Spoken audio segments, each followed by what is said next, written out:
So I'm just going to go ahead and lead you through that singing bowl mindful moment that we went through together live, just so you've got it as a reference for yourself. So you're just going to find a nice, easy seated position, and you can place the backs of your hands on your knees. You can sit cross-legged. You want to try to find a nice tall spine, as if there's a string holding the top of your head up. And just settle into your body here. Let go of anything that's holding you back right here, causing you tension in your shoulders or in your jaw.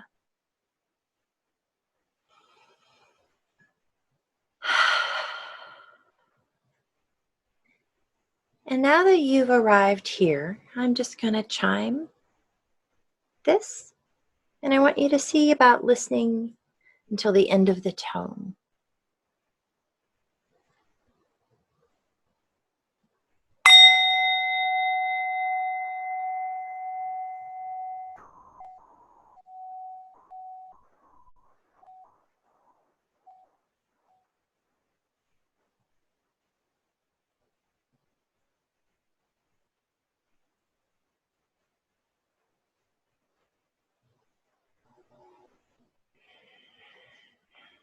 It's just a quick, easy way to bring yourself back to center so you can start hearing your own thoughts and your own heart's desires, and not those of the news or whatever you've been reading or whoever you've been around.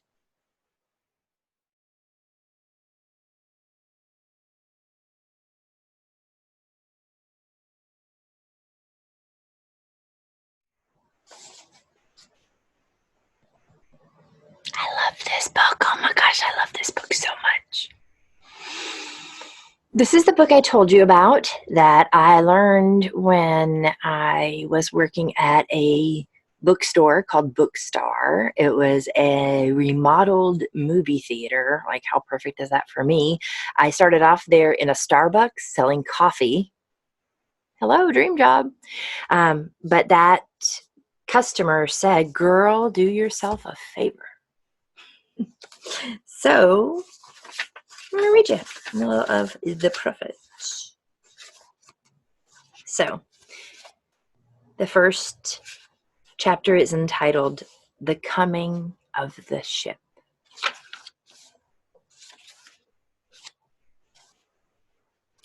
Al-Mustafa, the chosen and the beloved, who was a dawn unto his own day, had waited 12 years in the city of Orphalese for his ship that was to return and bear him back to the isle of his birth.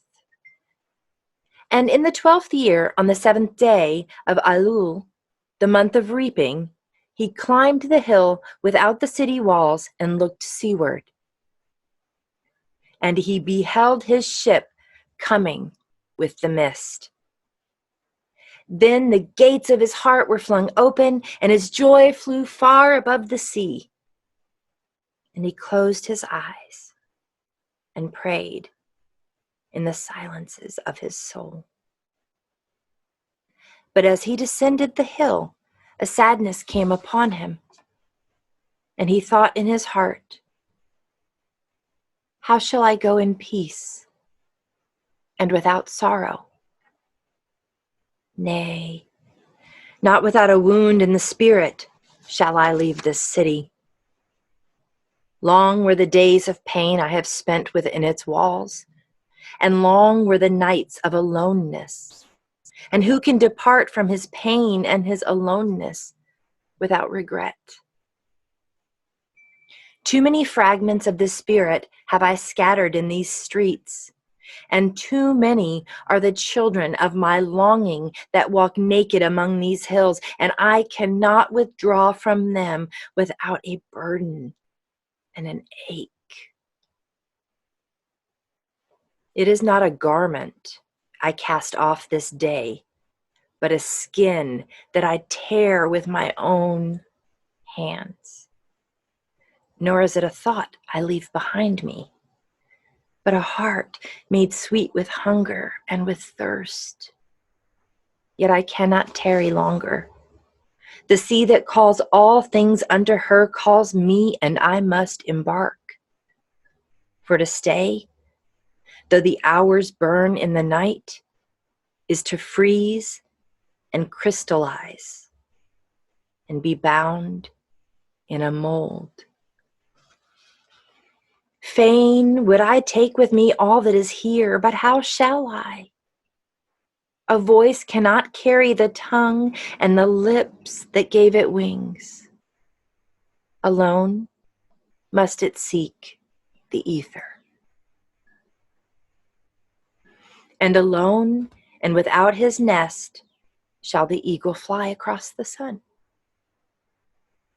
Now, when he reached for the foot of the hill, he turned again towards the sea, and he saw his ship approaching the harbor, and upon her prow the mariners, the men of his own land.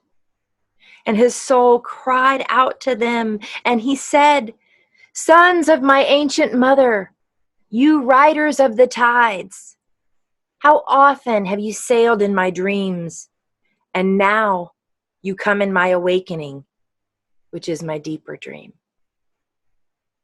Ready am I to go, and my eagerness with sails full set awaits the wind. Only another breath will I breathe in this still air. Only another loving look cast backward, and then I shall stand among you, a seafarer among seafarers. And you, vast sea, sleepless mother, who alone are peace and freedom to the river and the stream. Only another winding will this stream make, only another murmur in this glade, and then shall I come to you, a boundless drop to a boundless ocean." And as he walked, he saw from afar men and women leaving their fields and their vineyards and hastening toward the city gates. And he heard their voices calling his name and shouting from field to field, telling one another of the coming of his ship. And he said to himself, "Shall the day of parting be the day of gathering? And shall it be said that my eve was in truth my dawn? And what shall I give unto him who has left his plow in mid-furrow, or to him who has stopped the wheel of his winepress? Shall my heart become a tree heavy laden with fruit, that I may gather and give unto them? And shall my desires flow like a fountain, that I may fill their cups? Am I a harp that the hand of the mighty may touch me, or a flute that his breath may pass through me? A seeker of silences am I, and what treasure have I found in silences that I may dispense with confidence? If this is my day of harvest, in what fields have I sowed the seed, and in what unremembered seasons? If this indeed be the hour in which I lift up my lantern, it is not my flame that shall burn therein.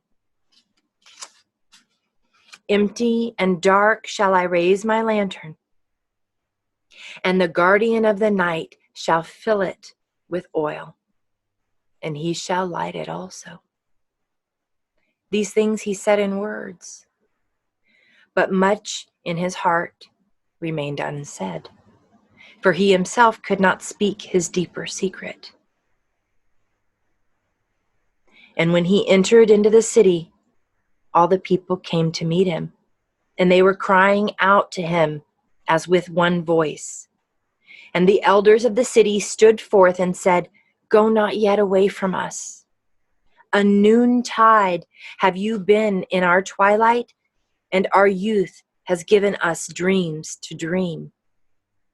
No stranger are you among us, nor a guest, but our son and are dearly beloved. Suffer not yet our eyes to hunger for your face. And the priests and priestesses said unto him, Let not the waves of the sea separate us now, and the years you have spent in our midst become a memory. You have walked among us a spirit, and your shadow has been a light upon our faces. Much have we loved you, but speechless was our love, and with veils it has been veiled.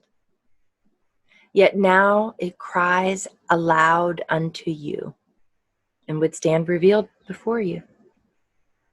And ever has it been that love knows not its own depth until the hour of separation. And others came also and entreated him. But he answered them not. He only bent his head, and those who stood near saw his tears falling upon his breast. And he and the people proceeded towards the great square before the temple. And there came of the sanctuary a woman whose name was Amitra, and she was a seeress. And he looked upon her with exceeding tenderness, for it was she who had first sought and believed in him when he had been but a day in their city. And she hailed him, saying, Prophet of God, in quest of the uttermost, long have you searched the distances for your ship. And now your ship has come, and you must needs go. Deep is your longing for the land of your memories and the dwelling place of your greater desires. And our love would not bind you, nor our needs hold you. Yet this we ask ere you leave us, that you speak to us and give us of your truth. And we will give it unto our children, and they unto their children, and it shall not perish. In your aloneness, you have watched with our days, and in your wakefulness, you have listened to the weeping and the laughter of our sleep. Now therefore disclose to us ourselves, and tell us all that has been shown you of that which is between birth and death. And he answered, People of Orphalese, of what can I speak, save of that which is even now moving within your souls?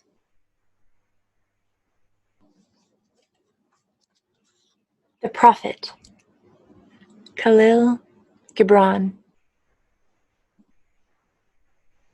Kahlil Gibran.